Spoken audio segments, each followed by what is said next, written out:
नमस्कार दर्शक बंधु कन्यादान सीरियल देखिए जबरदस्त सीन अच्छी एबे पुणी थरे आराध्या अर्जुन आउ तांको सासू को अलगा करने सफल हेले। हाँ दर्शक बंधु आपण मैंने आजिर भिडियोटी को टिकनिक करी देखिले सबकिछि जानीपारे। एबे दर्शक बंधु आपण मानकर प्रिय सीरियल कन्यादान सीरियल रे देखा पाइबे जे अर्जुन तांको माँ ठारू अलगा रहिबा पई गोटे भड़ा घर देखिथिबे।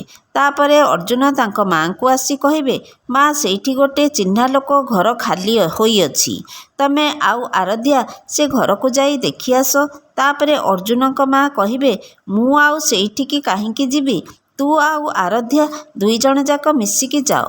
तापरे अर्जुन तांको माँ को कथा सुनी कहिबे मु जो घरे रहिबी तमे सेटा न देखिले मु केमिति रहिबी मु रही पारिबिनी तुमको जाई से घर को देखा पड़िबो। माँ तापरे अर्जुन को माँ जानी शुणी कहिबे मो गोड़ केते जोर से मोड़ी हो जाइछि केते जे कष्ट होउछि मु केमिति जीबी तमे दुई जण जाक रहिबो ना तेणु तमे दुई जण जाक जाई घर देखि आस।